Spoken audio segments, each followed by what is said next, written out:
مسلمان کو پورے دین پر چلنے میں رکاوٹیں کیوں پیش آ رہی ہیں اور ان رکاوٹوں کے ہٹنے کا اصل پرانا ذریعہ کیا ہے؟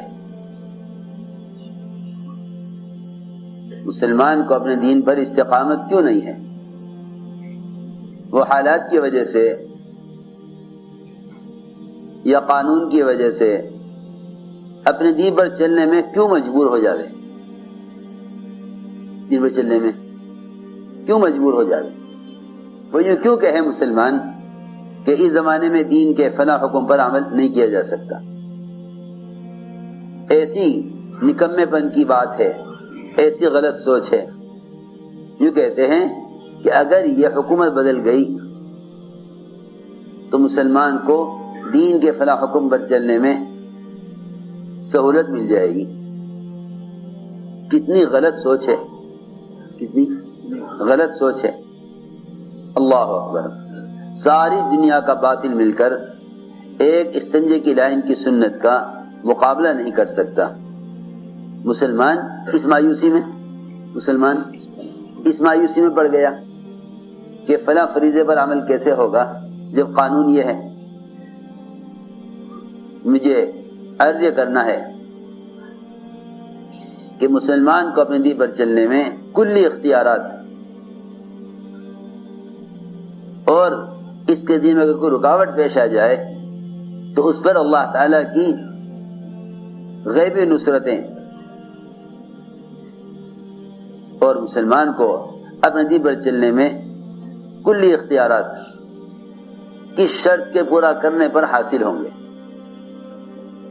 کس شرط کے پورا کرنے پر حاصل ہوں گے؟ اللہ تعالی نے خود شرط لگا دی ہے۔ اللہ نے خود شرط لگا دی۔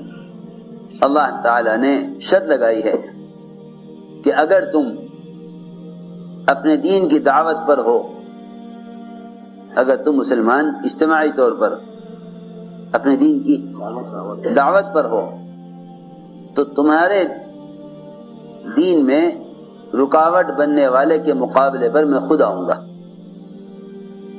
تمہارے دین میں رکاوٹ بننے والے کے مقابلے پر میں خود آؤں گا۔ تمہیں اپنے دین سے رکاوٹوں کو ہٹانے کے لیے کسی مادی طاقت کی ضرورت نہیں،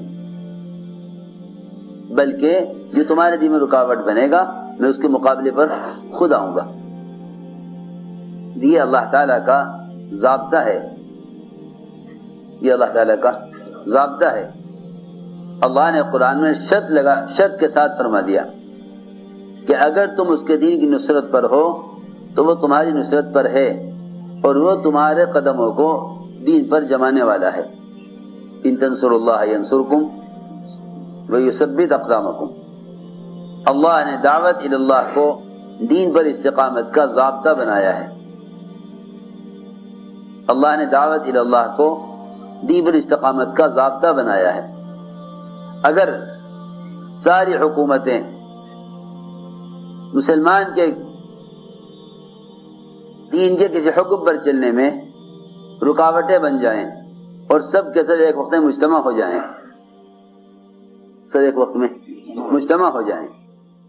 تو ایک مسلمان کو ایک سنت سے ہٹا نہیں سکتے۔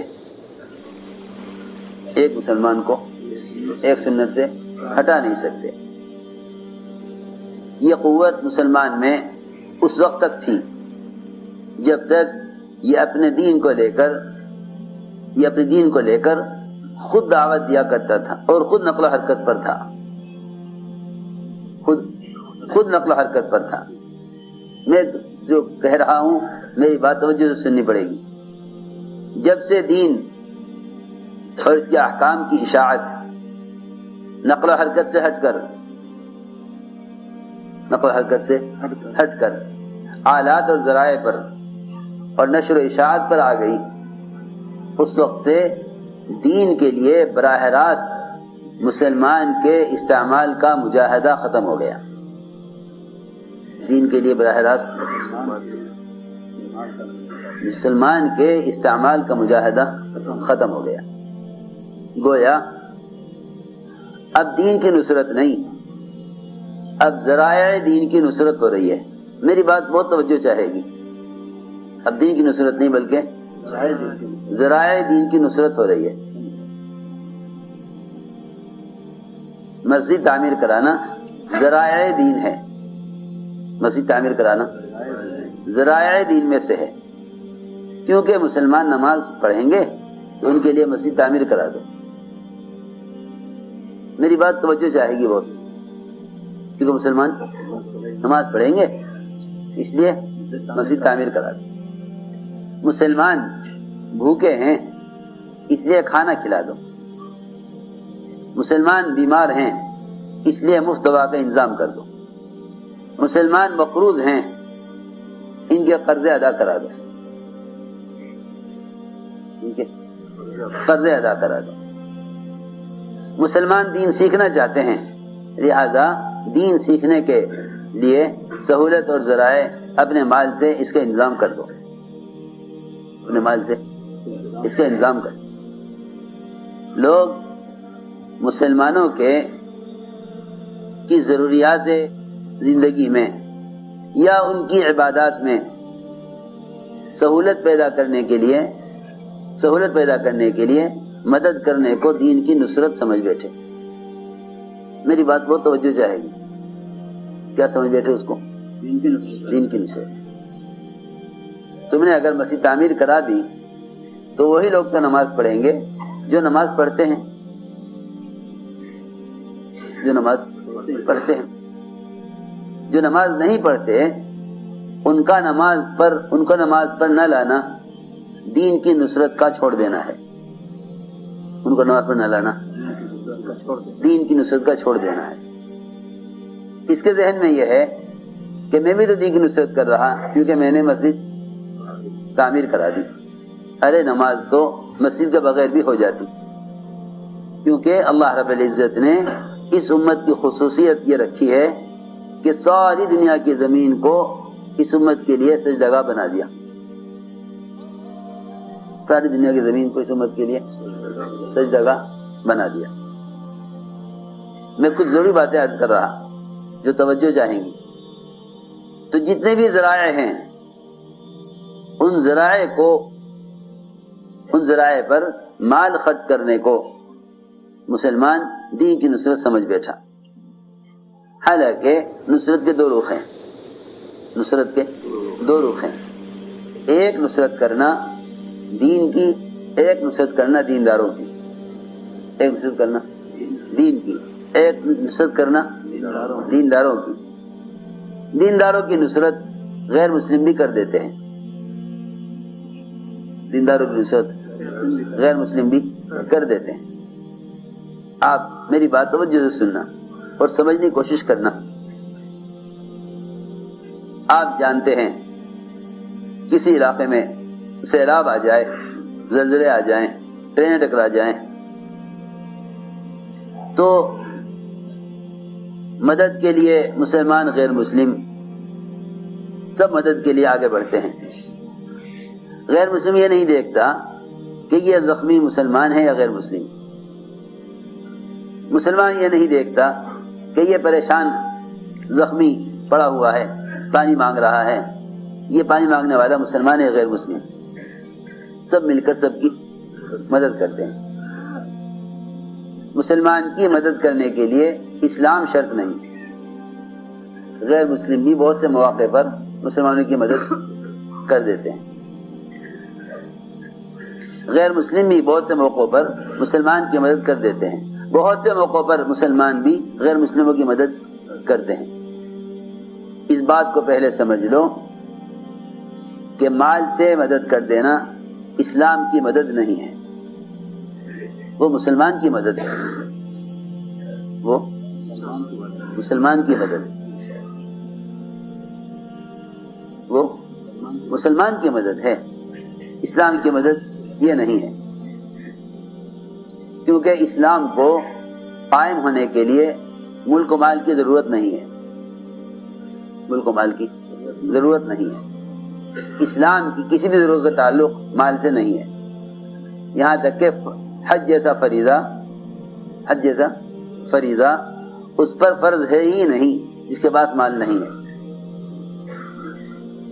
حج جیسا فریضہ اس شخص پر فرض ہے ہی نہیں جس کے پاس مال نہیں. زکوٰۃ جیسا فریضہ اس آدمی پر ہے ہی نہیں جس کے پاس مال نہیں. مال ہوگا تو زکوٰۃ فرض ہوگی، مال ہوگا تو حج فرض ہوگا، ورنہ یہ دونوں فریضے فرض نہیں ہیں. تو میں نے عرض کیا کہ دین کی نصرت کیا ہے. دین کی نصرت یہ ہے کہ مسلمان ایک دوسرے کو دین کی طرف آمادہ کریں.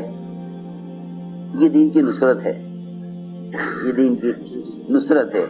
اس دین کی نصرت پر اللہ تعالی کی طرف سے دو وعدے ہیں کہ ایک تو ہم تمہاری مدد کریں گے تمام باطل کے مقابلے میں، اور دوسری بات یہ ہے کہ ہم تمہارے قدموں کو تمہارے دین پر جما دیں گے.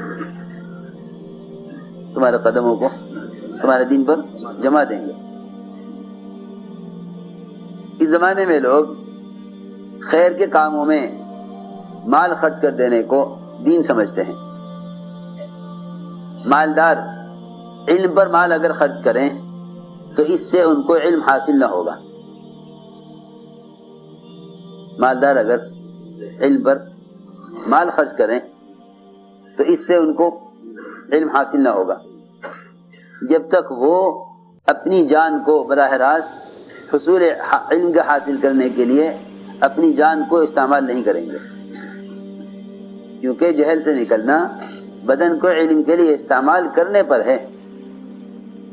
مال خرچ کرنے سے علم حاصل نہیں ہوگا، مال خرچ کرنے سے علم حاصل نہ ہوگا. اگر کوئی یہ چاہے کہ مال سے علم خرید لے، مال سے علم خرید لے تو یہ علم حاصل کبھی نہ ہو سکے گا. یہ سمجھنے کی بات ہے. تو میری بات کا خلاصہ یہ ہوا کہ اس زمانے میں مسلمان براہ راست تو استعمال ہو رہا ہے دنیا کے لیے، براہ راست استعمال ہو رہا ہے دنیا کے لیے. اس کی دنیا کا کمایا ہوا تھوڑا سا حصہ 5% یا بہت سے بہت 10%، وہ مال کا کمایا ہوا حصہ وہ مسلمان دین سیکھنے والے مسلمانوں کی ضرورت پر خرچ ہو رہا ہے. دین سیکھنے والے مسلمانوں کی ضرورت پر خرچ ہو رہا ہے. اتنے مسلمان علم حاصل کر رہے ہیں، ان کے لیے میں کھانے کا انتظام کرتا ہوں. اتنے مسلمان دین سیکھ رہے ہیں، میں ان کے لیے سائے کا انتظام کرتا ہوں. صحابہ کرام نے غزوات میں جتنا مال بھی خرچ کیا، صحابہ نے غزوات میں جتنا مال بھی خرچ کیا، اس مال کے خرچ کرنے کو کبھی بھی دعوت اور نقل و حرکت کا بدل نہیں سمجھا، بلکہ مال کے خرچ کرنے کو ایک مسلمان کا حق اور اس کی ضرورت کو اپنی ضرورت تو سمجھا، لیکن مال خرچ کرنے کو اللہ کے راستے کی نقل و حرکت اور خود دین کے سیکھنے کا کبھی بدل نہیں سمجھا. میرے دوستو عزیزو، اگر سب مل کر خیر کے کاموں میں مال خرچ کر دیں، خیر کے کاموں میں مال خرچ کر دیں، تو جب مال خرچ کرنے والوں کے دین کے مقابلے پر کوئی قانون یا کوئی رکاوٹ آئے گی تو یہ اس رکاوٹ کا مقابلہ مال سے نہیں کر سکیں گے. رکاوٹ کا مقابلہ مال سے نہیں کر سکیں گے. یہ ہے سمجھنے کی بات کہ دین پر اگر کوئی رکاوٹ آ گئی تو یہ دین کی رکاوٹ کا مقابلہ مال سے نہیں کر سکیں گے. یہ بات کھلی آنکھوں نظر آ رہی ہے. جتنا چاہے تم مال خرچ کر دو، لیکن دین کی آنے والی رکاوٹیں مال سے کبھی دور نہیں ہوں گی. دین پر جو رکاوٹ آئے گی وہ تو دین کی دعوت سے ہی ختم ہوگی، دین کی دعوت سے ہی ختم ہوگی. اللہ نے قرآن میں یوں فرمایا، ان تنصروا اللہ ینصرکم ویثبت اقدامکم. ان تنصروا اللہ